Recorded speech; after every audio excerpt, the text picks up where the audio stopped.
Alors, là où le bas baisse, c'est quand vous avez un sinistre, un petit sinistre, on va dire en dessous de ces 700 euros. Par exemple, un rétroviseur, bon, c'est pas très cher à changer, 200-300 euros par le carrossier. Votre assureur va faire l'avance des frais et vous allez récupérer votre véhicule réparé. Là, il va avoir le droit de présenter, sur la base de ces 300 euros, d'après le rapport d'expertise, un recours forfaitaire à 1700 euros. Ça va partir automatiquement en échange informatique auprès de l'assurance du responsable de l'accident et ça va aller puiser directement ces 1700 euros.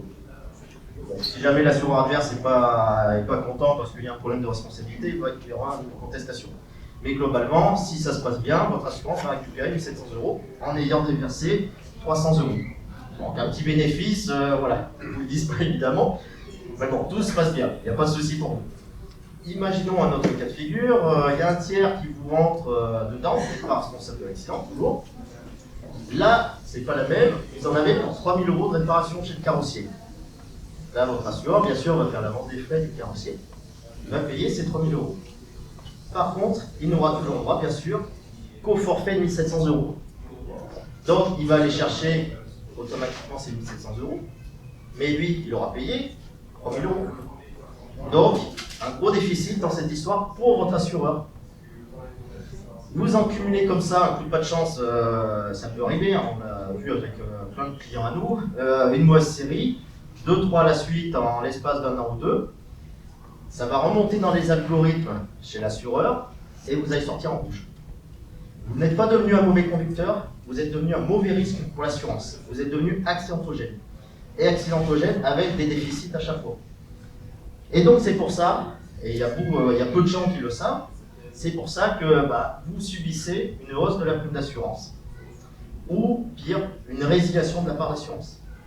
Et là, vous n'avez pas compris pourquoi, parce que vous dites, mais à chaque fois, je n'ai pas été responsable, j'ai rien coûté à mon assurance. Faux. À cause de ce système de forfait, vous pouvez coûter beaucoup d'argent à votre assureur. Et donc les conséquences derrière, augmentation de la prime d'assurance ou résiliation. Alors après résiliation, vous allez me dire, oh, c'est peut-être pas trop grave, des assureurs, il y en a plein sur la place du marché. Sauf que dans votre relevé d'information, tous les sinistres non responsables sont aussi inscrits, de même que les sinistres responsables. Donc, vous demandez votre relevé d'information, vous devez le fournir au nouvel assureur, parce que de toute façon, c'est une obligation. Qu'est-ce que va faire le nouvel assureur? Il va rentrer dans leur machine toutes les données, y compris les sinistres non responsables. Et donc, la machine va calculer que vous êtes accidentogène. Et donc, votre prime d'assurance avec votre nouvel assureur sera par conséquent beaucoup plus élevée que si vous n'aviez pas eu tous ces sinistres non responsables inscrits sur votre relevé d'information. Voilà l'intérêt, voilà le cœur du problème aujourd'hui avec le système assurantiel, c'est que même non responsable, vous pouvez coûter beaucoup d'argent à votre assurance. Donc, nous, à la base, on a fait cet état des lieux et on a décidé de monter une solution pour nos clients. Alors, je vais vous expliquer un petit peu ce que c'est. Alors, on est Reflex Accident, une plateforme de gestion de sinistres augmentée. Alors, pourquoi augmentée? Alors, tout d'abord, certains d'entre vous nous ont peut-être connus sous un autre nom, M. Jean-Pio, les affranchis à l'époque. Voilà, c'était la même chose, sauf que le nom, à un moment donné, on s'est dit, bon, c'est peut-être pas suffisamment commercial. Mais voilà, le principe était là. C'est qu'on s'est posé en tant qu'effaceur de sinistralité. Et de fait, on est les spécialistes du recours direct depuis déjà 2015. Donc, effaceur de sinistralité. Pourquoi? Parce que on vous propose de déclarer vos sinistres non responsables directement chez nous et non pas à votre propre assureuse. Alors il y a beaucoup qui vont dire « Oh là là, mais qu'est-ce qui va se passer si je ne déclare pas mon assurance sachant que dans les 5 jours, je dois déclarer mon assurance, c'est une obligation ?» Non, ça c'est une norme qu'ont mise en place les assureurs, de dire à tout le monde « Vous devez déclarer vos sinistres dans les 5 jours ». Alors ça c'est en partie vrai, en partie faux. Quand vous êtes responsable d'accident, effectivement, il faut bien déclarer votre sinistre à votre assureur, ça c'est primordial. Parce que sinon, de toute façon, la partie adverse va aller faire une déclaration auprès de votre assurance. Donc après, votre assurance va vous réclamer des comptes, qu'est-ce que c'est que ça? Je fais une déclaration, vous n'avez pas fait la vôtre, voilà. Donc ça c'est une obligation, on est bien d'accord, dans les 5 jours. Par contre, vous n'avez aucune obligation légale de déclarer un sinistre non responsable à votre propre assureur. Parce que vous ne faites pas jouer les garanties. Et ça, les assurances ont essayé d'aller dans le sens contraire. Et tout récemment, en décembre, la Cour de cassation a acté définitivement, une fois pour toutes, que votre assurance n'avait aucune obligation, n'avait pas le droit de vous réclamer un sinistre non responsable en déclaration. Donc là, ça a été sanctifié par la Cour de cassation. Il y avait eu beaucoup de débats, il y a eu beaucoup de procès où, effectivement, il était dit que vous n'aviez pas d'obligation en tant que victime, mais les assureurs ont égoté toujours un petit peu, et là, c'est définitivement entériné. Il n'y a aucune obligation de déclaration d'un sinistre non responsable à son propre assureur. Donc, nous, on est parti de ce principe-là. Et donc, on vous propose de déclarer vos sinistres directement chez nous. Donc, on a une plateforme de gestion de sinistres, comme les assurances en ont, sauf que nous, on l'est pour les victimes d'accidents, particuliers ou professionnels. Alors, on va faire un peu le même travail que votre assurance, c'est-à-dire qu'on va tout d'abord étudier les circonstances du sinistre avec le constat amiable.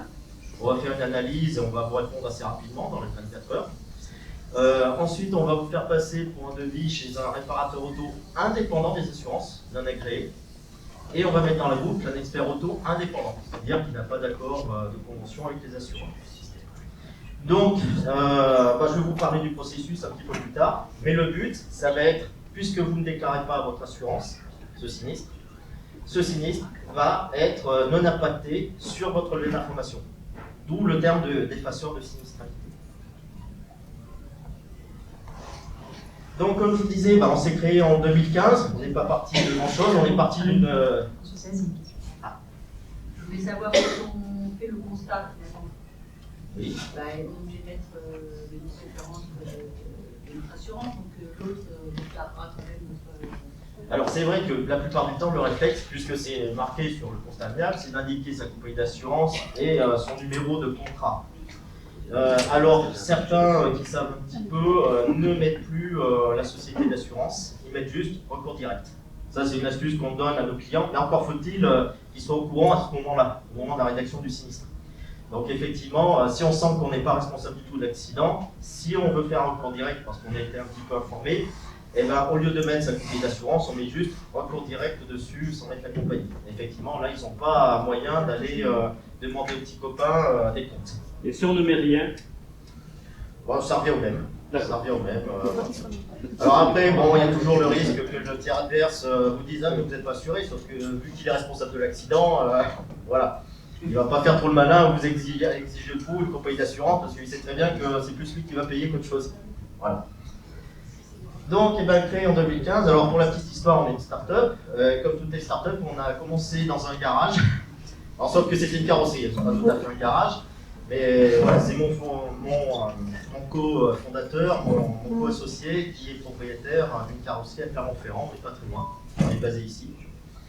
On a un petit peu avancé, on a depuis 2015, pour des dommages auto bien sûr, avec le recours direct, des dommages corporels, on s'occupe aussi des dommages corporels lors d'un accident, et on en est aujourd'hui à plus de 1500 sinistres accompagnés.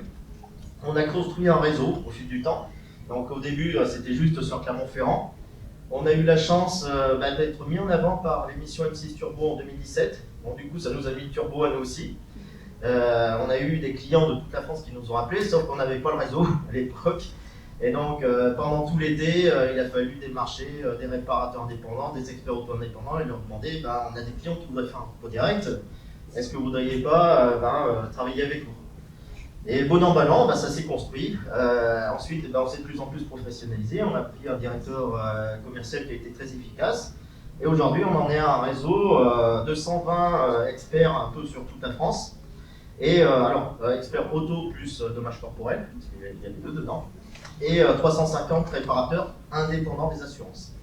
Alors pourquoi je dis indépendant? C'est une notion très importante pour le recours direct, parce que quand vous êtes agréé, vous subissez un petit peu la loi de l'assurance, et celle de l'expert auto qui travaille avec l'assurance. Donc on a fait l'expérimentation avec des agréés, et ça s'est un petit peu retourné contre eux, parce que l'expert auto, diligenté par l'assurance, est arrivé chez eux et leur a dit non, le recours direct, c'est pas ça la norme chez nous, donc vous en faites un, vous en faites pas deux. Voilà. Sinon, les agréments, au revoir.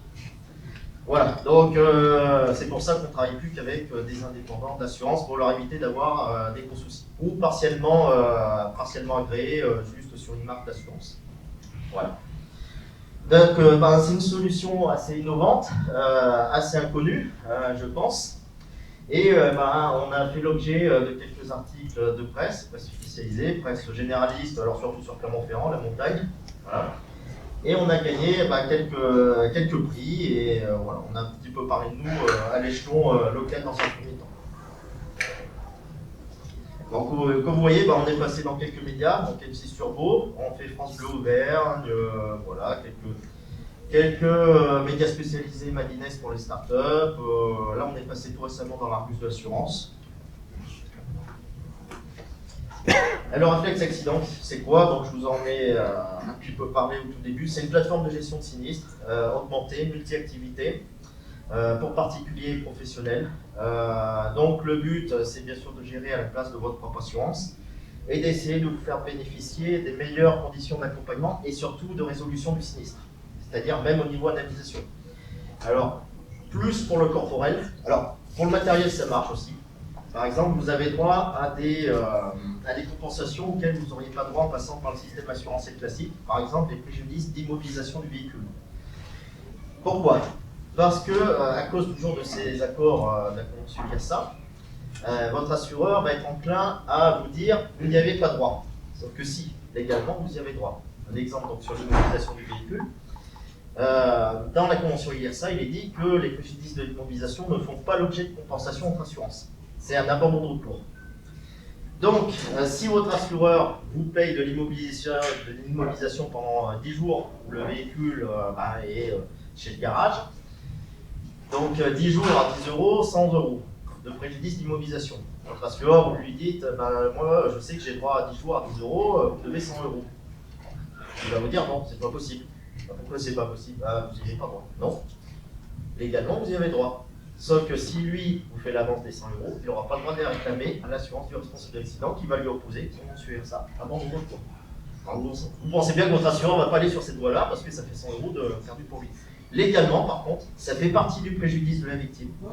Et on a le droit d'aller chercher ces 100 euros supplémentaires. C'est 100 euros, mais imaginons que votre véhicule est bloqué pendant 3 semaines, 1 mois ou quelques mois, ça peut faire une belle somme. Voilà, ça c'est des choses à savoir.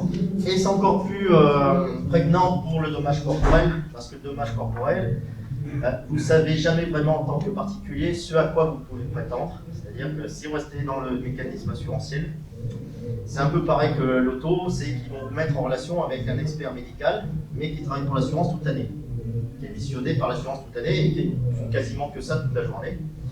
Et des fois, c'est un peu comme on se moque des fois, c'est au tampon à refroidissement liquide. C'est-à-dire qu'ils font passer 15 personnes par jour, ils reçoivent les gens une demi-heure et bing, bing, bing, bing. Sauf que, ils travaillent plus pour l'assurance que pour les intérêts de la victime. Forcément, on ne va pas vendre la main de celui qui vous nourrit toute l'année. Donc, vos dommages corporels, par exemple, le taux de séquelles sera un petit peu réduit, les souffrances endurées un petit peu réduites. Il y a tout un tas de préjudices qui peuvent être indemnisés en dommages corporels, mais encore faut-il qu'ils soient bien quantifiés. Donc, si l'expert rabote un peu de tous les côtés, vous allez vous retrouver avec un rapport d'expertise minoré. Donc ça, c'est le premier effet qui se coule. Le deuxième effet qui se coule, c'est que le gestionnaire de sinistre d'assurance, bien sûr, il n'est pas là pour faire des cadeaux dans tous les sens, parce qu'il y a quand même des comptes à rendre en fin d'année. Il y a des bénéfices à faire, et donc, fatalement, il va un petit peu minorer aussi sur la base d'un rapport d'expertise qui a déjà été minoré. Donc, deuxième effet qui se coule, c'est génial. Donc, au final, vous allez vous retrouver avec une somme, effectivement, et vous risquez de vous dire, bon, 2000, 3000 euros, c'est déjà pas si mal, ouais. Sauf que vous aurez peut-être perdu 30% d'indemnisation dans cette histoire. Donc, nous aussi, sur le dommage corporel, on a des solutions, c'est-à-dire qu'on va mettre en place un expert médical indépendant des assurances, donc pour garantir un rapport d'expertise contradictoire entre experts, de façon à arriver à un dommage, à un rapport d'expertise équilibré et équitable pour tout le monde. Et nous, on va également faire notre propre chiffrage et négocier avec l'assurance à votre place sur une base maximale. Après, c'est le fruit d'une négociation. Mais au final, sur tous les chiffres qu'on a, on sait qu'on arrive à x2 par rapport à l'offre initiale de l'assurance, par rapport à une victime qui a fait toute seule avec l'assurance, avec son propre assureur ou l'assurance adverse. Voilà. Donc c'est pour ça que je dis qu'on est multi-activité et peut-être que demain on sera aussi sur l'habitation. On verra. Donc qui c'est derrière Reflex Accident? Donc il y a moi-même, vous savez.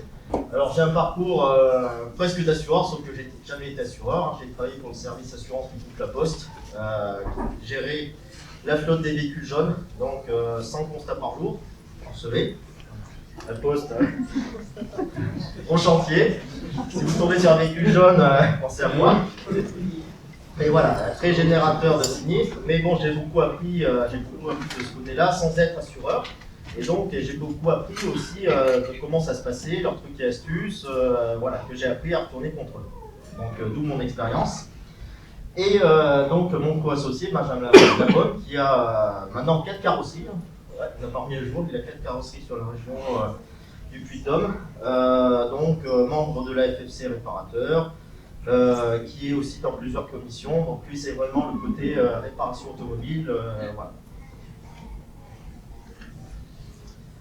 Donc, Reflex Accident, on essaie de faire du conseil personnalisé. Alors, cas typique, on m'a posé la question assez récemment, j'ai juste une petite rayure, donc c'est un sinistre sentière, j'ai juste une petite rayure, est-ce qu'il faut que je déclare le sinistre à mon assurance? Le meilleur conseil qu'on puisse donner, c'est non, vous payez de votre poche un petit réparateur, il n'y en a pas pour très cher, ça vous évite de déclarer à l'assurance, parce que sinon l'année d'après, sinistre sentière, c'est comme un sinistre responsable. Vous allez être impacté au niveau de la prime d'assurance. Donc il vaut mieux éviter de cumuler trop de sinistres de toute façon sur son relevé d'information sur les règles d'ordre. Il faut vraiment minimiser le relevé d'information au possible. Donc quand c'est un tout petit sinistre, voilà, on conseille à nos clients de ne pas faire quoi que ce soit de plus à part de ne pas réparer ou faire réparer mais à pas cher. Voilà, donc bien sûr on fait de la gestion de dossiers de sinistre, on missionne des experts auto-indépendants, on fait le chiffrage des dommages. On essaye de faire une réparation de qualité avec des réparateurs indépendants, voilà, tout en ayant construit notre réseau de réparateurs un peu partout, notamment sur les Tesla. Alors, notamment sur les Tesla, on travaille avec tous les réparateurs agréés Tesla, sauf à Lyon, voilà, parce qu'on a eu quelques soucis avec lui. Mais on en a un autre à Lyon, c'est R&V Automobile. Sinon, sur tout le reste de la France, c'est les réparateurs Tesla agréés avec lesquels on travaille normalement et ça se passe plutôt pas mal. Alors, locaux direct, dans quel cas de figure? Bien évidemment, c'est pour un accident auto non responsable. Si c'est à 50-50, c'est pas la peine d'essayer parce que de toute façon, les déclarations vont se croiser entre assurances. Donc, ça sera 50% pour chacun, donc là, on ne peut pas faire de recours direct. C'est uniquement pour un dossier non responsable à 0%. Quel cas de figure? Typiquement, vous avez eu déjà plusieurs sinistres en peu de temps et vous craignez d'être pénalisé par votre assurance, ce qui va fatalement arriver. Aujourd'hui, la norme, c'est plutôt 3 sinistres non responsables. Alors sur certaines compagnies, c'est plutôt 2 sinistres non responsables. Et là, vous prenez la porte. C'est à peu près la norme aujourd'hui de ce qui remonte. Voilà. 2-3 sinistres, au-delà de 3, là, je pense que vous avez pris votre commandé de résiliation. Alors bien sûr, c'est des coups de pas de chance, hein, c'est des cycles, c'est comme ça. On en fait 2-3 en 2 ans. Voilà, c'est quelque chose qu'on ne peut pas maîtriser parce qu'on n'est pas responsable de l'accident. Oui. Petite question sur quand vous parlez là, des 2-3 sinistres, c'est sur un délai de combien de temps? Sur 2-3 ans? 2 ans, oui. D'accord. 2 ans. Non, c'est bon. Il y a une possibilité de porter un recours pour notre assurance pour ça ou pas? C'est la base du recours direct. C'est ça, c'est-à-dire au lieu de déclarer votre assurance, vous faites le recours direct contre l'assurance du responsable. Directement contre le responsable de l'assurance. De faire un recours auprès de notre assurance pour dire non, vous nous résiliez, mais il n'y a pas de nous résilier, nous pas responsable. Ah, mais si, vous pouvez toujours parlementer, sauf comme je vous disais, c'est des algorithmes. Et votre agence d'assurance, votre courtier, de toute façon, n'a pas la main là-dessus. C'est tombé d'en haut, voilà, c'est le grand ordinateur qui a parlé et qui vous a sorti en rouge, donc désolé, vous n'êtes plus un client pour eux. Et là, une fois que vous êtes résilié, vous êtes résilié. De toute façon, vous prenez une lettre commandée et c'est fini, vous êtes résilié. C'est à vous d'aller chercher votre assureur. Et là, il n'y a pas de négociation possible avec votre agence, ils n'ont pas la main dessus. Ça leur pose d'ailleurs beaucoup de soucis. Juste pour l'anecdote, on a eu pas mal de dossiers de recours direct envoyés par des agents généraux d'assurance ou des courtiers d'assurance. Pourquoi? parce qu'ils n'ont pas forcément les mêmes intérêts que la compagnie ou la grosse plateforme de gestion de sinistre qui gère ça à l'usine. Eux, ils ont un portefeuille de clients, avec des clients qu'ils aimeraient bien garder parce qu'ils les ont acquis au prix d'efforts commerciaux, qui sont les des marchés. Ils ont investi du temps, de l'argent. Ils ont un client auto, mais qui a aussi la moto, l'habitation, l'assurance du chat, du chien. Donc un vide portefeuille. Leur client subit un accident non responsable, ensuite un deuxième. Et il voit arriver une grosse augmentation de la prime d'assurance. Donc qu'est-ce qu'il va faire? Le client, il va aller voir son agent. Donc dire à son agent, je ne suis pas très content, je ne suis pas responsable et je suis impacté comme il faut. Donc puisque c'est comme ça, je vais tout résilier. Parce que ça marche dans les deux sens. Hein. La résiliation, il ne faut pas l'oublier. Donc au revoir l'auto, au revoir la moto, au revoir l'habitation, le chien, le chat, donc l'agent général d'assurance, tire un peu la gueule quand même. Alors qu'il n'y est pour rien dans l'histoire. Hein. C'est la plateforme de gestion de sinistre de l'assurance qui a décidé que tralala, voilà. Donc pour éviter ça, un peu sous le manteau, on va dire, ils disent tu as déjà eu 2 sinistres, évite de déclarer le 3e. Je vais te donner une bonne adresse avec l'ex-accident et tu vas voir avec eux. Mais voilà, je veux pas voir ce sinistre repasser, ça vaut mieux pour tes intérêts. Voilà, pour ses intérêts aussi. Hein, mais voilà. Donc c'est pour ça qu'on reçoit quelques clients venant de la part d'agents généraux de courtier parce que eux, ils tiennent un petit peu à leur portefeuille quelque part. Ouais, mais si on fait un constat, en fait, c'est déclaré quelque part. Parce que. Ah, mais je te vois au début. Alors, effectivement, tout est dans le timing. Il faut assez rapidement décider si on va faire un tour direct ou pas. C'est-à-dire qu'il ne faut pas non plus attendre 3 ans. Si vous envoyez la déclaration à votre assurance, après ça va être très difficile de faire retirer le sinistre de son relevé d'information parce qu'ils l'auront déjà enregistré. Il y a des moyens, mais c'est un peu plus lourdingue, c'est-à-dire qu'il faut faire une déclaration comme quoi vous n'allez pas réclamer d'argent au titre de ce sinistre à votre assureur, des attestations sur l'honneur, ça se fait, mais encore faut-il qu'il y ait la bonne volonté de l'assurance en face. Donc le mieux c'est de rien envoyer du tout, voilà, de bien étudier la question avant, en tout cas. Du coup, il ne faut pas remplir le constat à l'amiable avec les coordonnées de notre assurance, parce que sinon... c'est ce qu'on disait tout à l'heure, oui, mais il faut avoir déjà ça en tête au moment de la rédaction du constat amiable. Et quand on est sous le choc, c'est pas toujours évident. Sont exclus les sinistres, il n'y a pas de tiers, ou si la personne n'est pas assurée.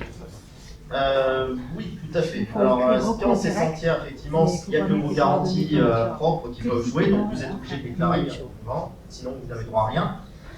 Quand c'est contre un tiers non assuré, on peut toujours se tourner contre le fonds de garantie automobile.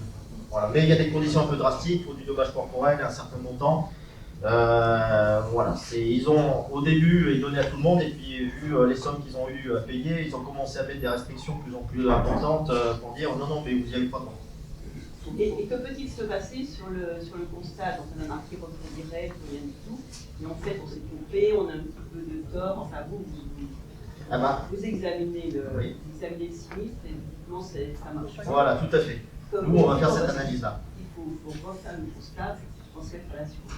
Alors, vous avez une possibilité de refaire le constat, mais encore une fois, il faut la bonne composition, la bonne foi de la partie adverse. Il y a un moyen assez simple sur le papier, c'est qu'il faut refaire un constat avec la mention annule et remplace le précédent en haut à droite. Et là, vous faites un constat signé des deux parties et c'est tout à fait recevable. Alors, le problème, c'est que la partie adverse risque de contacter son assurance et son assurance risque de lui dire non, vous faites pas ça parce que de toute façon, vous allez prendre du malus. Donc forcément, l'autre, il va être beaucoup moins enclin à dire oui, allez hop, on va refaire un constat, je vais prendre 100% dans la figure. Non, c'est compliqué parce que si en face il sent qu'il peut s'en tirer à bon compte, il ne va jamais vouloir refaire un constat. Ça peut se faire, mais il faut vraiment que les gens soient de bonnes propositions. Si la personne en face pense qu'elle n'est pas en tort, mais qu'on est certain de ne pas l'être non plus, comment ça se passe? On peut le faire, mais si on est en tort, finalement. Alors nous on ne peut pas se permettre de prendre de risques sur un cours direct, c'est-à-dire que si je vois, si mon équipe voit qu'il y a le moindre risque que l'assurance en face puisse invoquer quoi que ce soit pour inverser les responsabilités ou remettre un 50-50, nous on ne prendra pas le dossier. Voilà. On peut se permettre 0 risque parce qu'on fait l'avance des frais. On en parlera plus tard. Voilà. Vous déclarez votre assurance. Enfin, vous déclarez votre assurance. Voilà. Ah oui, bien. Ben, alors même ce délai de 5 jours, il est indicatif. Ça n'a rien d'une règle d'or. C'est à l'assurance de prouver que le retard de la déclaration lui a causé un tort. Sauf que dans les faits, non. Ils ne peuvent pas prouver que ça leur a causé un tort parce que vous avez déclaré 3 semaines après. Il n'y a qu'un seul cas de figure, une aggravation du sinistre. Par exemple, votre toit a été défoncé par la grêle, il y a des infiltrations d'eau, vous ne déclarez pas. Vous laissez les infiltrations d'eau, ça pourrit toute la garniture, les ciels et tout ça. Là, il y a une aggravation. Et là, c'est de votre faute. Si vous n'avez pas déclaré à temps, l'expert n'a pas tout passé. Il n'a pas pu prendre les mesures conservatoires pour mettre le véhicule en sécurité, que ça ne va pas. Là, c'est de votre tort. Sinon, vous êtes fait défoncer l'aile, vous circulez pendant 3 semaines, vous avez pas eu d'autres accidents, ou un dommage aggravé pour l'assurance. Même si vous avez déclaré 3 semaines plus tard, ils ne peuvent rien vous opposer. Donc ce délai de 5 jours, il est très très indicatif. Les assurances ont mis en place tout un tas de choses pour faire un petit peu peur, mais dans les faits, c'est surtout pour servir leur gestion de sinistre. C'est-à-dire qu'ils ne peuvent pas se permettre que les gens envoient les déclarations un mois après. Donc ils ont mis un coup près et ils essayent d'impressionner un peu tout le monde en disant, et ça peut se comprendre, envoyez vite vos déclarations de sinistre. Parce que de toute façon, si vous êtes responsable de l'accident, l'autre en face, il ne va pas gêner pour aller faire cette déclaration, et ça va revenir sur votre assurance. Et lui, il a eu recours direct sur les recours directs. On fait nous remettre après autre chose sur. La partie en face, de toute façon, est responsable, donc normalement, ils doivent s'attendre à recevoir une demande d'indemnisation, mais eux, ils n'ont rien de plus à faire. Donc eux, ils attendent juste d'être fonctionnés au niveau de la convention RSA du fameux forfait. Ah oui. Direct. Et qu'en fait, vous vous dites, on ne prend pas le dossier parce que justement. C'est pour ça qu'on vous répond dans un délai de 24 heures. Voilà. Ah, mais c'est pareil, le constat aura déjà été fait. Oui. Donc là, à ce niveau-là, qu'est-ce qu'on fait nous? Voilà, vous avez la possibilité de rajouter sur le constat et de rappeler la partie adverse et de dire bon, je me suis un petit peu trompé sur le constat, voici mes coordonnées. Bon, il le prendra avec bienveillance, voilà, c'est toujours bon à prendre. Je ne sais pas donner le numéro d'assurance, c'est ça, tata. Voilà, j'avais oublié de vous donner les numéros d'assurance. Voilà.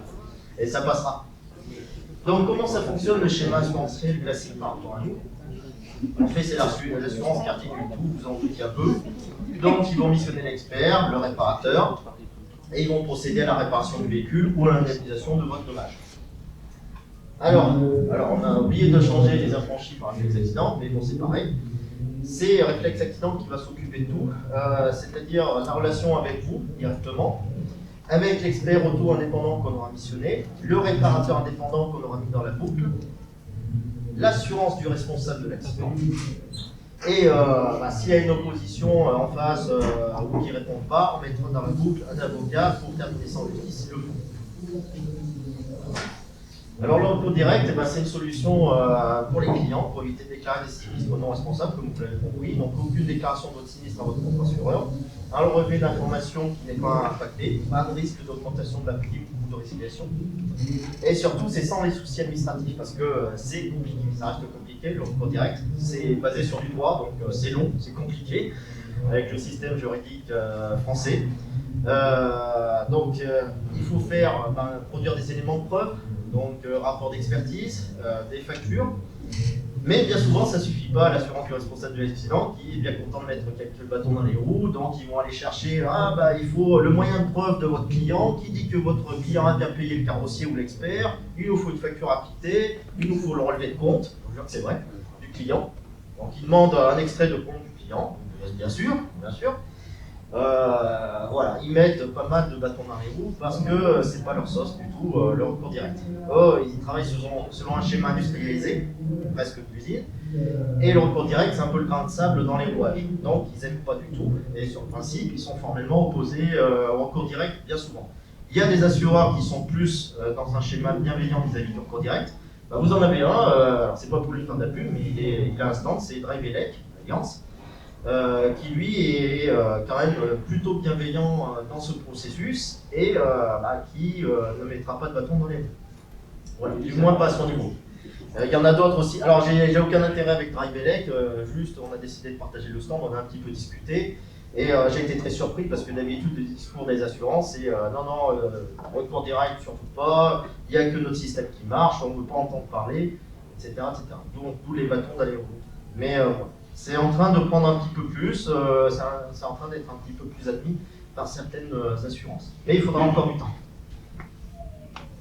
Donc comment ça se passe au niveau processus? Eh ben, vous nous transmettez le constat amiable avec votre carte grise, on va étudier les responsabilités et on va vous répondre sur la faisabilité d'un recours direct dans les 24 heures. Ensuite, on va vous envoyer nos mandats de gestion et de réparation et on devient alors le réparateur officiel. C'est-à-dire qu'on va vous envoyer chez un réparateur, mais ce sera notre sous-traitant à nous.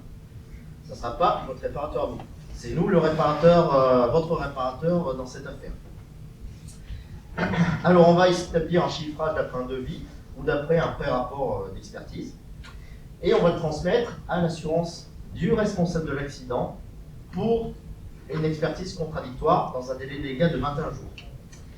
Alors ce délai il est un petit peu long malheureusement, mais si on ne respecte pas ce délai, l'assurance adverse peut très bien dire bon, ils ne m'ont pas laissé assez de temps pour me retourner, je n'ai pas pu envoyer un expert, je refuse leur évaluation de chiffrage. Donc, on leur laisse 21 jours pour se manifester, pour dire « oui, je vais participer à cette expertise contradictoire ». Donc, comment ça se passe, l'expertise contradictoire? C'est juste que les deux experts, l'expert de l'assurance adverse et votre expert à vous, sous couvert d'un accident, vont se retrouver pour faire une évaluation et un chiffrage de la réparation du véhicule.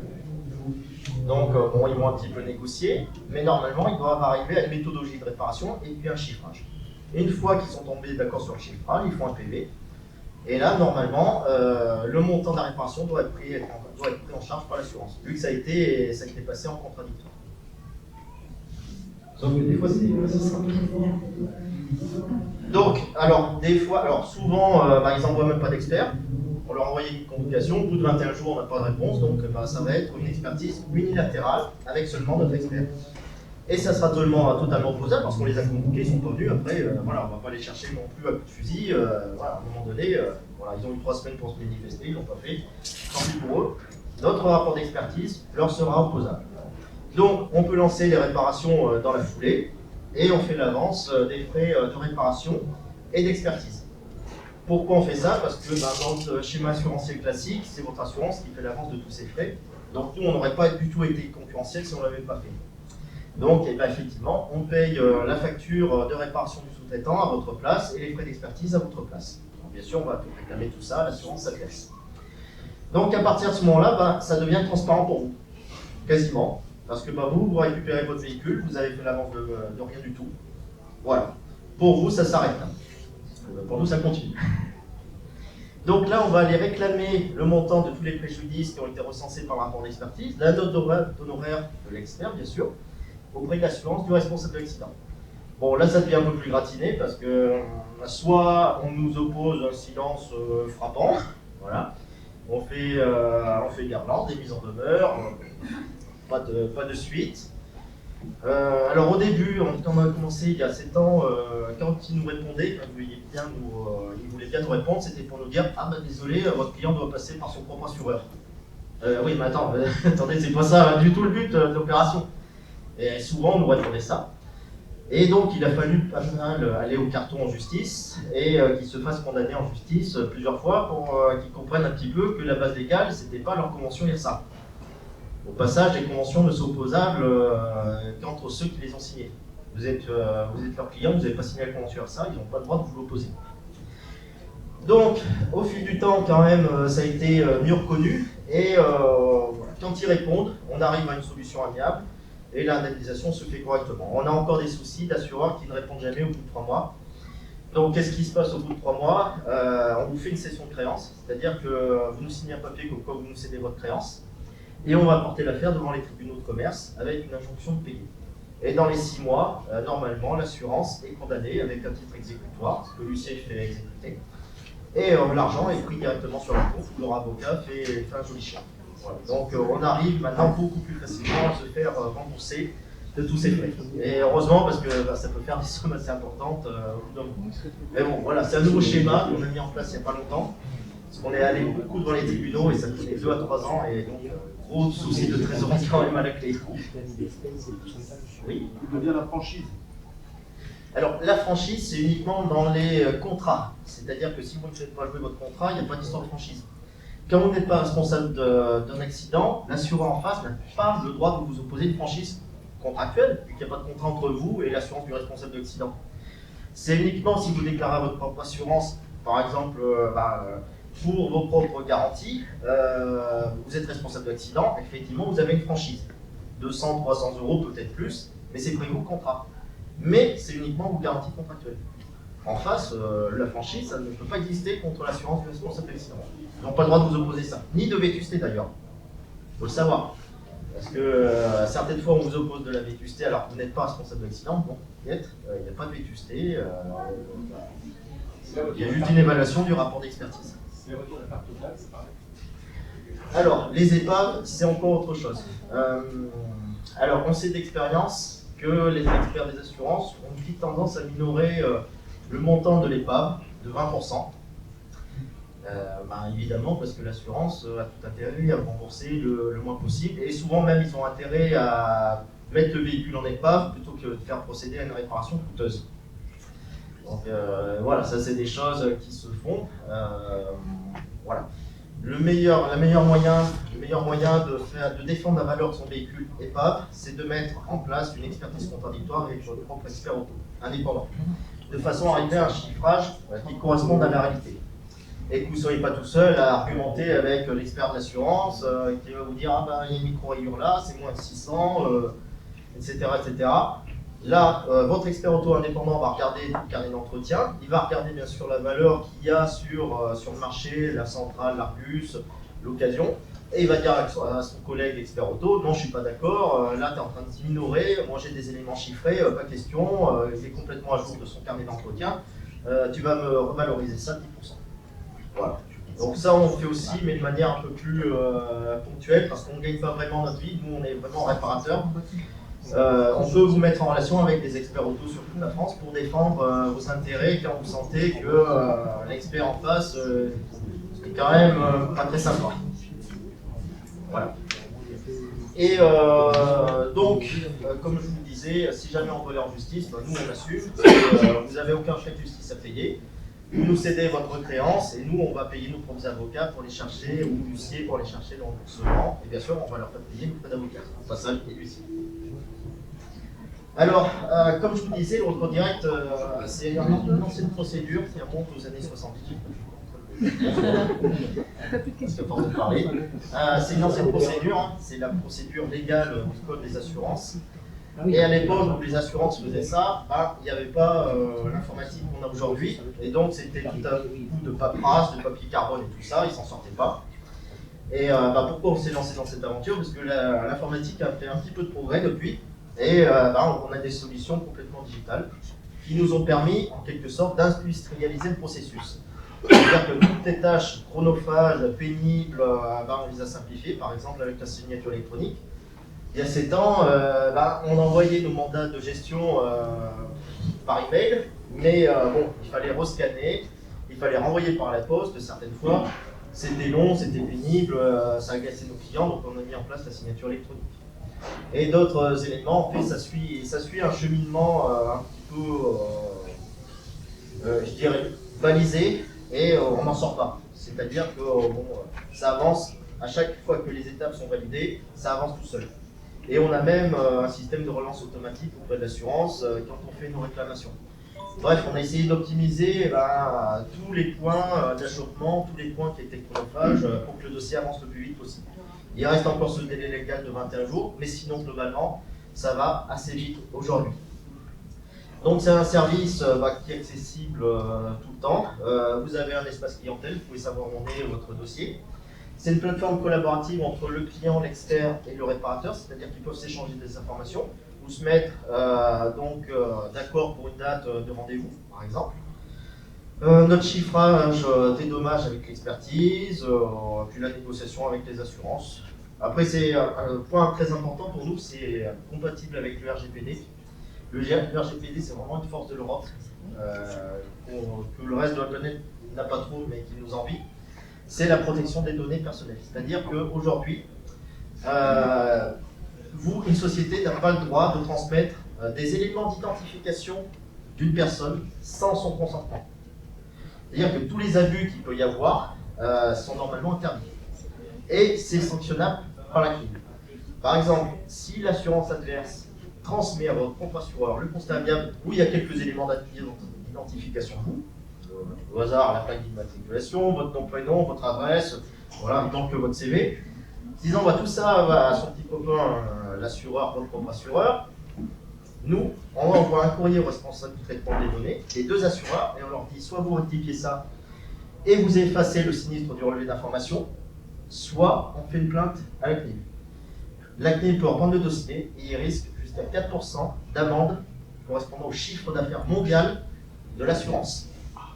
Ça fait quelques dizaines de millions. Hein. Donc, certaines fois, oui. Ça veut dire que si la personne responsable du sinistre a la même assurance que moi, l'information passe. Enfin, du coup, je suis anonymement déclaré. Alors, ça, c'est le principe, sauf que quand c'est son collègue en face à face, voilà. Ils seront bien tentés d'échanger des infos, sauf qu'il y a ce garde-fou. Effectivement, ils vont peut-être ouvrir un sinistre dans votre dos. Sauf que là, on envoie ce courrier signé de votre part disant je refuse, je demande à ce que mes données soient effacées. Si ça n'exécute pas dans les 30 jours, ça part à la CNIL. Comme je vous disais, après il risque gros. Donc on l'a fait plusieurs fois. On va dire qu'avant la mise en place du RGPD, c'est assez récent en 2018, ils avaient une grosse tendance quand même à se transmettre les infos. Depuis le RGPD, ça s'est bien calmé. Il y a encore quelques récalcitrants, mais moins en moins, au fil du temps, il faut reconnaître.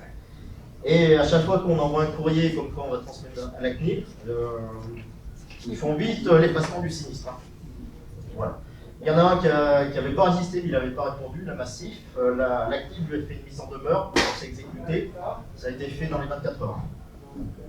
4% du chiffre d'affaires mondial en amende, ça fait un peu cher quand même. Voilà, donc ça a été un véritable atout pour nous, ce RGPD, pas que pour nous, hein, parce que c'est quelque chose de très protecteur vis-à-vis des GAFA notamment, et ce qu'ont pas les Américains. Donc ça c'est quelque chose que le monde entier nous envie un petit peu. Alors, je vais vous faire un coup à la Steve Jobs, si vous me permettez.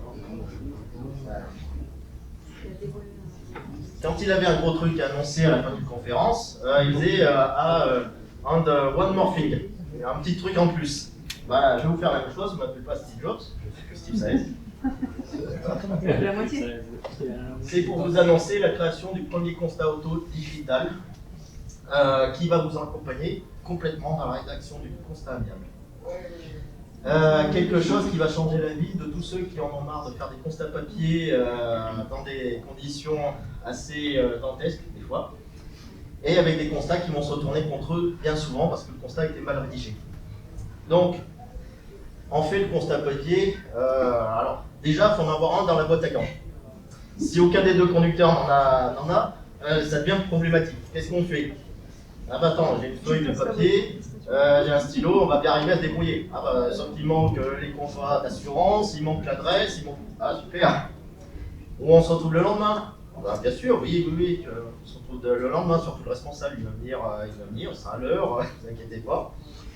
Bref, il faut déjà en avoir un. Ensuite, c'est un constat, ça a été fait dans les années 50, donc c'était très administratif à l'époque, il y a 17 cases à lire. Il faut sélectionner la bonne. Hein. Voilà, c'est comme un quiz, il ne faut pas se rater. Ensuite, vous avez un croquis à faire. Le croquis, c'est bien, vous avez un stylo, vous êtes sur le capot. Vous êtes à moitié en état de choc, on parle quand même d'un accident. Il y a les gens qui gueulent à côté parce que vous touchez la voie. Il y a un tiers qui commence à montrer les biceps. Toi, tu vas mettre ça, moi je suis pas content. Alors, c'est super, hein, pour faire un croquis au pied levé sur le capot, s'il ne flotte pas. Voilà, c'est génial. Et ensuite, il y a les commentaires. Donc, quand on est à moitié en état de choc, on a tendance à raconter un petit peu sa vie. Ah, j'ai vu, j'ai pas vu, j'ai été ébloui, ah, j'ai un petit peu glissé. L'assurance adverse va se fonder là-dessus pour dire ah non, mais il a glissé, il a perdu le contrôle, donc non, je le mets 100% responsable. Bref, il y a toutes les conditions réunies pour que le constat soit foiré. Et dans les cas, c'est 4 fois sur 10. Le constat est visible, parce qu'on a perdu un peu l'usage du crayon, c'est du stylo, donc on écrit de plus en plus mal. Donc c'est quand même un humain en face qui doit décrypter des hiéroglyphes des fois. Le croquis, c'est de l'art abstrait. du Picasso, il y a des flèches dans tous les sens, où il y a A, B, C, qu'est-ce qu'il fout là, B, C, E.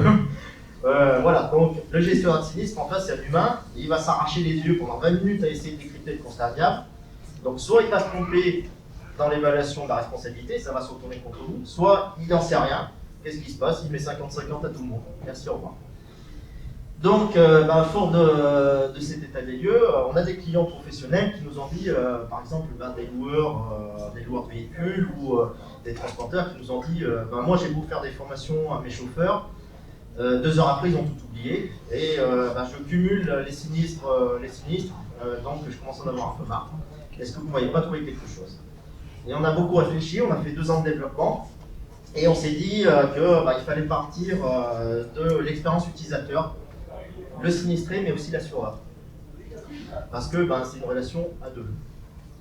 Donc on s'est dit que pour l'utilisateur le plus simple c'est d'utiliser des croquis. On dit toujours qu'un bon dessin vaut mieux qu'une longue explication. Et on est parti de ça. En gros, ce système, alors c'est comment vous allez y avoir accès. En fait, ça va être un autocollant que vous pourrez mettre comme vous voulez, sur le pare-brise, sur la boîte à gants, dans la pochette dédiée au constat amiable. Vous le scannez, c'est un QR code. Vous allez arriver sur un site internet web responsive, c'est-à-dire qu'il va s'adapter au format d'écran que vous utilisez, donc bien sûr le smartphone, que vous avez toujours sur vous maintenant. Vous allez arriver sur notre outil, et en fait c'est un chatbot. Un chatbot, c'est un outil de conversation, alors virtuel bien sûr. Il va vous poser quelques questions ce chatbot. C'est un système de tamis. Au début, le tamis sera assez grossier, et les questions seront de plus en plus fines pour arriver au bon cas de figure de l'accident que vous avez subi. Donc, par exemple, au début, il va vous demander où s'est passé l'accident. Sur une route, une autoroute, un croisement, un parking, etc. Et ensuite, il va vous poser quelques questions pour éliminer 90% des cas possibles. En bout de course, il va vous proposer un choix de 2-3 croquis. Et il va vous demander de vous mettre d'accord avec la partie adverse pour déterminer quel est le croquis qui ressemble le plus, qui est le plus assimilable à votre type d'accident. Une fois que vous êtes tombé d'accord, vous sélectionnez le croquis. Le croquis va se mettre tel quel dans la partie croquis du constat amiable classique. C'est juste un calque en fait. Et à partir de ce moment-là, il va associer la bonne case à cocher. Vous n'aurez pas besoin de réfléchir. Il va vous mettre un choix limité de commentaires pour que vous ne disiez pas un mot plus haut que l'autre. La partie adverse aussi. Vous regardez le constat tel qu'il est fait et vous le validez par signature électronique. C'est envoyé directement sur votre adresse email que vous aurez renseignée, bien sûr. Vous pouvez l'imprimer, c'est un PDF, tout simple, ou le transférer directement sur l'adresse mail de votre assurance. Donc, vous obtenez un constat clair, lisible, parfaitement exploitable par l'assureur. Ça peut également servir de juge de paix parce que l'outil, c'est qu'un outil. Donc, si la partie adverse commence à être un peu véhémente, vous entrez des éléments factuels, il va vous sortir une solution. Un de plus. Il n'est pas du tout pour une partie ou pour l'autre, l'outil s'en fiche. Ça peut être quelque chose qui peut apaiser, également les conflits assurés. Bon, ça n'enlèvera jamais que certains sont toujours mauvaise foi jusqu'au bout. Et là, que ce soit constat papier ou digital, de toute façon, on ne pourra jamais faire grand-chose. Ça finira à 50-50 si on vient un gros désaccord. Mais voilà, en bout de ligne, votre assurance va recevoir un constat totalement exploitable. Il pourra le déverser quasi automatiquement dans ce système d'information. Il pourra ouvrir un sinistre très rapidement, beaucoup plus rapidement que maintenant. Surtout, le taux de responsabilité sera déjà indiqué parce qu'à la fin, nous, avec le constat amiable, on va vous donner votre taux de responsabilité. C'est-à-dire qu'on pourra vous dire tout de suite, instantanément, que vous n'êtes pas responsable ou responsable de l'accident. Donc l'assurant aussi, ça sera traité plus rapidement. Donc c'est un outil qu'on peut vous présenter en démo avec un iPad sur le stand de Dragolec. Donc je vous invite à venir le tester. Je pense que ça va vous plaire. Voilà, donc là on n'a pas pu mettre tout le schéma parce que bien sûr c'est une présentation PowerPoint. Et si vous voulez passer sur le stand de Dragolec, on vous fera une petite démonstration, sans souci. Et vous aurez votre petit constat fictif sur votre boîte de façon instantanée. Donc avec ce constat auto-augmenté, bien sûr c'est pour éviter les erreurs. Donc ça c'est déjà un gros avantage. L'analyse des responsabilités qui est instantanée. Et là, on peut vous proposer, commercialement bien sûr, de vous rappeler et de vous proposer, si vous n'êtes pas responsable d'accident, une possibilité de recours direct. Ou alors on vous dit, si vous pouvez être passer par votre assurance, on le fait suivre votre assurance si vous voulez. Donc en fait, on pourra vous compléter, puis vous demander ce que vous voulez faire avec les avantages du recours direct ou pas. C'est comme vous voulez. Alors, moi j'ai un petit rêve, et si jamais il y avait des responsables de Tesla dans l'assemblée, je me dis, bon, une application sur un smartphone, dans une Tesla, il n'y aurait pas des grands écrans style iPad, on pourrait installer une petite application Easy Constat des fois. Plutôt que de sortir votre smartphone lors d'un accident. Voilà. Ou en lien direct, je ne sais pas. Mais voilà, imaginez, vous avez un constat à faire. Bon, il fait chaud. Je pense qu'avec la partie adverse, vous préférez rentrer dans la voiture, être au frais. Et puis, vous vous mettez d'accord pour rédiger ce Easy Constat, simplement en tapotant sur votre écran de Tesla. Et puis après ça part. Alors bien sûr, il faut qu'il y ait quand même un minimum de batterie, hein, parce que sinon, voilà. Il ne faut pas que la voiture soit complètement crachée. Mais c'est quand même une manière, je pense, plus agréable de faire un constat bien que sur le capot, avec votre vieux papier et votre stylo. Je ne sais pas ce que vous en pensez, mais voilà. Alors, notre site, il y a Jean-Seb qui est en train de vous distribuer quelques flyers, sinon il y en a sur le stand. Vous aurez un lien QR code, vous pourrez accéder à cette version de démonstration. Alors pour l'instant, c'est pas encore en production. Ça reste une version de pré-prod. Voilà, ça reste encore une bêta.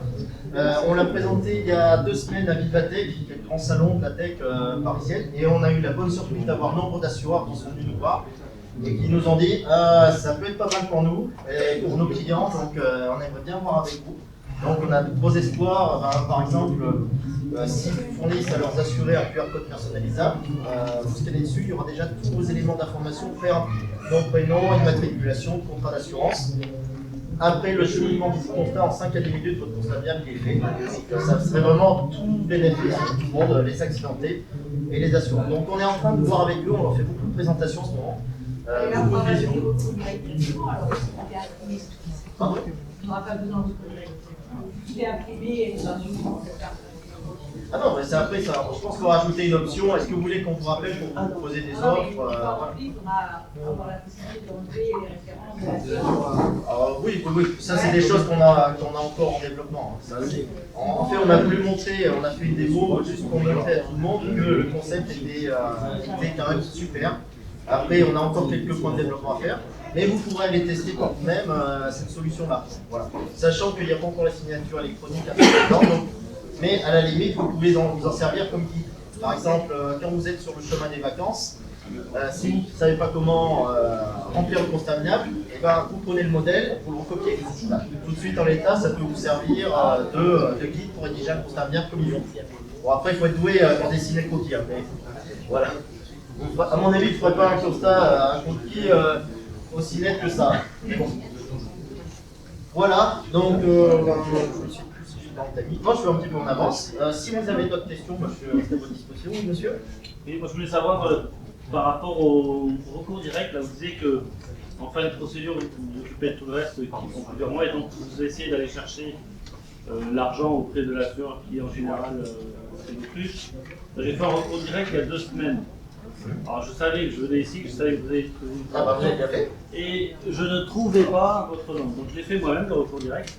D'accord. Quelles sont mes chances d'aboutir? Alors, je ne veux pas vous faire peur, et voilà. Quand l'assureur sent que la victime est toute seule, pas accompagnée ni par un avocat, parce que vous pouvez passer par un avocat aussi, hein, c'est une voie légale, ni par nous, ils ont pas de tendance à ne pas répondre, ou à répondre, vous avez qu'à passer par la convention, par votre propre assureur. Ouais, alors c'est ce que j'ai eu la première fois. En l'occurrence, alors je sais même pas parce que l'assurance du véhicule qui était en tort, c'était donc DIF Assurance by Alliance en fait. Donc c'est Alliance, mais c'est DIF Assurance. Oui. Là, je ne sais même pas lequel des deux fallait contacter. J'ai contacté Alliance, je tombais que sur des gens qui ne comprenaient pas ce que je voulais. Oui. J'ai contacté DIF Assurance, je tombais sur quelqu'un qui ne comprenait pas ce que je voulais, oui, mais qui a bien voulu me répondre, qui m'a dit envoyez-nous tous les éléments. Donc j'ai envoyé tous les éléments.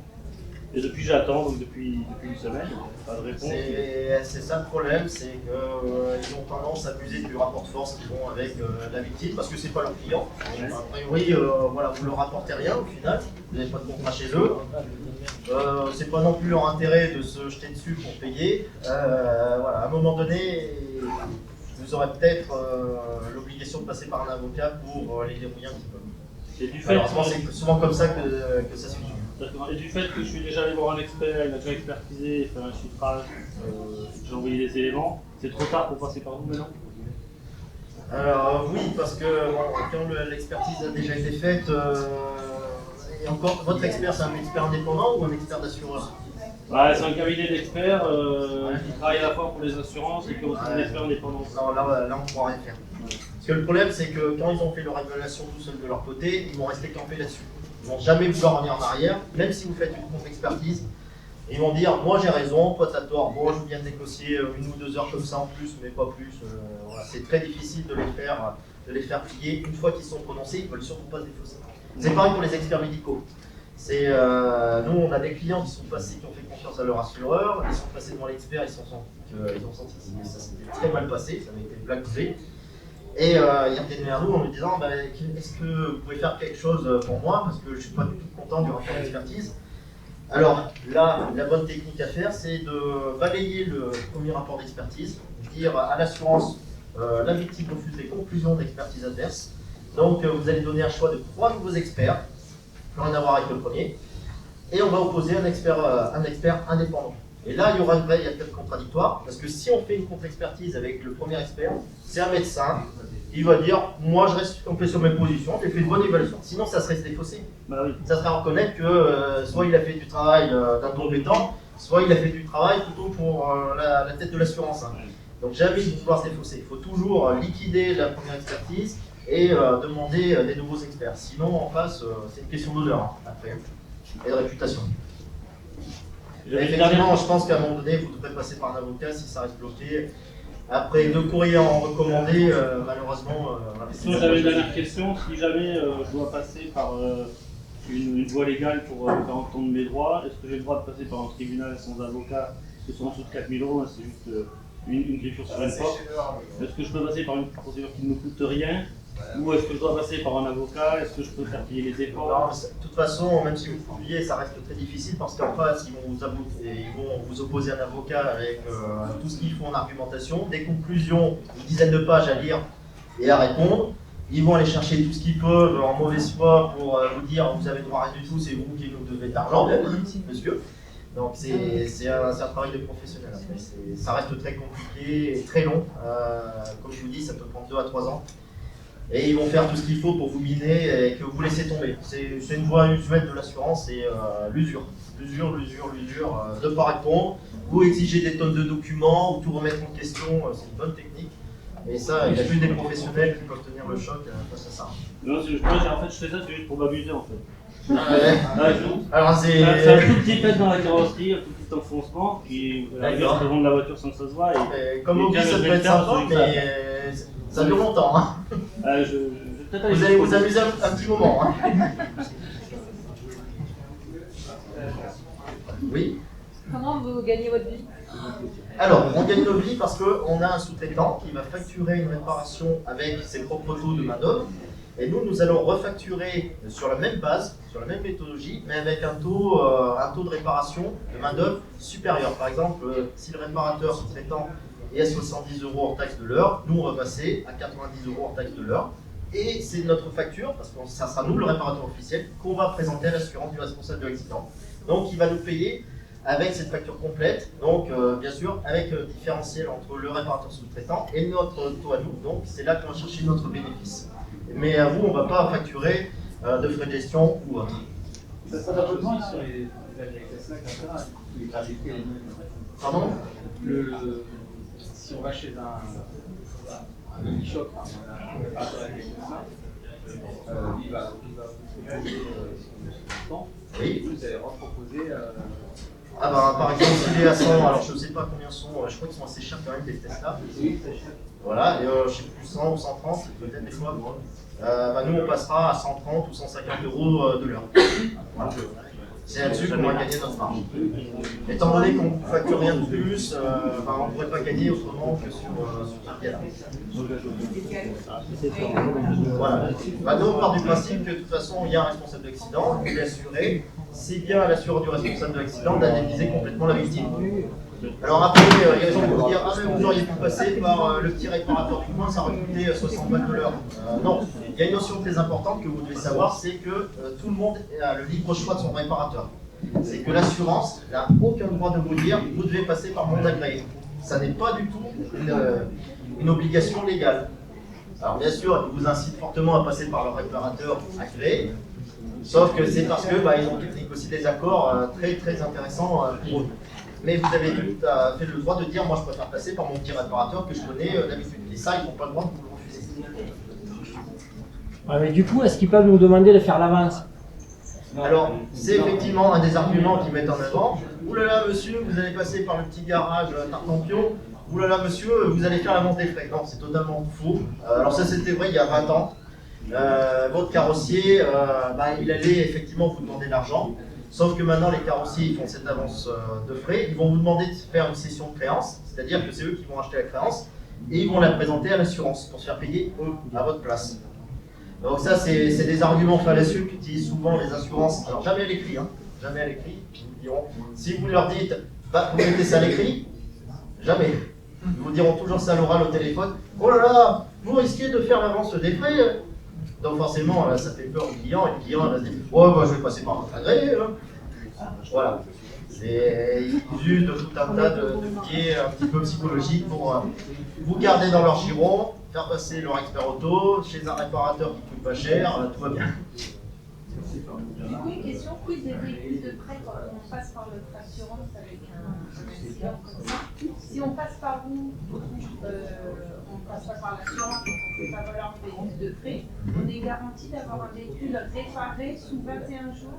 Alors, pendant la durée, effectivement, où on attend la réparation, on peut vous mettre en relation soit avec le carrossier qui va vous proposer un véhicule de courtoisie, soit avec une société comme Enterprise de location, et on va faire l'avance des frais de location, effectivement, jusqu'à la réparation effective du véhicule. Voilà. Voilà, qu'on va refacturer à l'assurance adverse. Oui.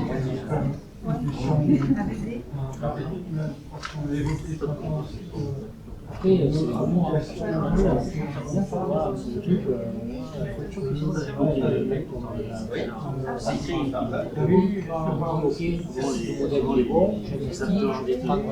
toute façon, on se base sur le constat européen. On n'a pas réinventé l'appui.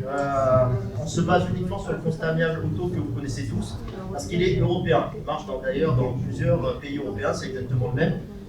Il est même sous-titré en anglais. Donc, de toute façon, on utilise le constat qui est en vigueur. Il n'y a aucun souci là-dessus. Et on le fait remplir de façon classique. Voilà. Donc, il n'y a aucun souci de certification. Il faut savoir que même le constat amiable, ce n'est pas une obligation. C'est-à-dire que vous pouvez très bien prendre une feuille de papier et vous mettre d'accord, et c'est tout à fait recevable par les assurances. C'est juste que c'est un document fait pour recenser tous les éléments nécessaires à l'instruction du sinistre, comme il faut, sans aucun oubli, et juste pour faciliter la vie des accidentés lors d'un accident. Parce que bon, partir de rien, c'est quand même plus difficile que d'avoir une trame complète où vous pouvez enseigner tous les éléments nécessaires. Mais il n'y a pas de certification, juste on se base sur le constat papier classique, rien de plus, rien de moins. C'est juste un cadre en fait, qui va se mettre dessus.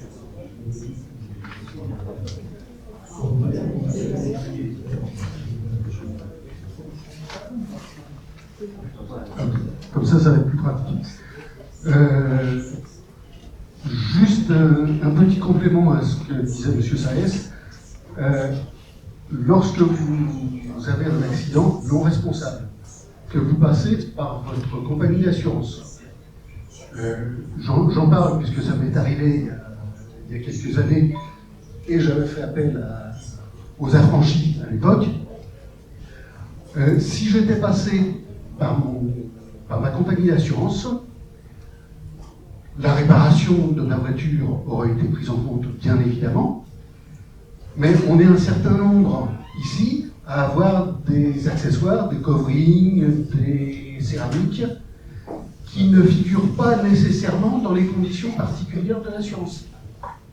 Ce qui veut dire que lorsque j'ai eu une brave dame qui a mal reculé sur un parking alors que je n'étais pas dans la voiture, merci les caméras de Tesla, lorsque j'ai été accidenté, pour faire réparer, ma compagnie d'assurance aurait pris la réparation sans aucun problème et m'aurait dit, mais votre céramique, vous pouvez vous asseoir dessus, c'est pas pris en compte dans le contrat. Sauf que j'ai fait un recours direct. Ma voiture a été prise en compte en carrosserie, en peinture, etc. par Hervé à Allo dans les Bouches-du-Rhône, donc réparateur agréé de ça, sous le contrôle des affranchis aujourd'hui réflexe accident. Et ma céramique a été prise en compte également chez la personne qui m'avait posé la céramique à l'origine. Mais quand on n'est pas responsable et qu'il y a un responsable identifié, le véhicule doit nous être restitué dans l'état exact où il a été abîmé. Même s'il y a des accessoires ou des choses comme ça, ça doit être... C'est même si on passe par son C'est une règle du code du code civil. La victime doit être mise dans l'état où elle était avant l'accident. Ni plus ni moins. Il ne faut pas faire de bénéfice, bien sûr. Effectivement, s'il y a des choses qui manquent, des choses qui n'ont pas été remises comme il faut aller jusqu'au bout de la réparation et jusqu'au bout de l'indemnisation. C'est le même principe avec l'histoire de la voiture de remplacement. Tout à fait. Les contrats, quasiment tous les contrats, limite une durée 10 jours, selon etc. Parce que, tout simplement, tout simplement, il y a toujours cette convention avec le principe d'abandon de recours entre assurances. C'est-à-dire, 10 jours, ça passe, mais il ne faut pas que ça dure plus, parce qu'après, moi, assureur, votre assureur, je ne peux pas me faire rembourser par l'assurance du responsable de l'accident, donc c'est pour ma pauvre. J'ai une petite question sur les sinistres marqués sur notre menace. Moi, j'ai eu un accident particulier où j'ai percuté un chevreuil sur l'autoroute. Pas responsable parce que c'est quelque chose qui était soudain et donc du coup impossible à éviter. Mais est-ce que ce sinistre est noté dans mon... tous les sinistres, y compris les sinistres sentiers, de toute façon, sont relevés dès que vous faites une déclaration. De toute façon, c'est indiqué sur votre registre d'information. Est-ce que vous avez, juste pour savoir, est-ce que vous avez été indemnisé par votre assurance au titre contractuel ou vous étiez au tiers ou avec des contrats? Non, oui, j'ai été... D'accord, c'est bien. C'est un peu immobilier. D'accord. Et vous avez une franchise? J'ai eu une franchise.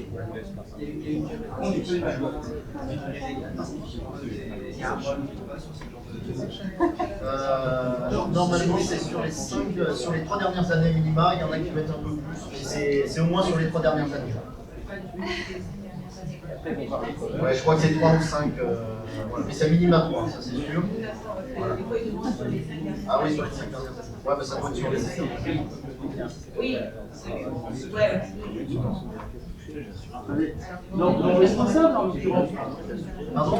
En l'occurrence, Paul Chevreuil, il est non responsable. Il est non responsable, mais c'est un centième. C'est effectivement non responsable, mais c'est un centième. Alors, en fait, pour l'assurance, ça compte. Alors, non, vous n'aurez pas de malus.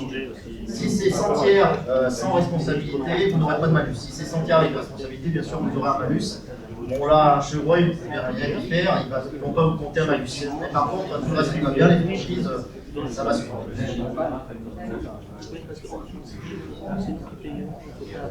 Si une grosse compagnie d'assurance vous rachète, vous acceptez?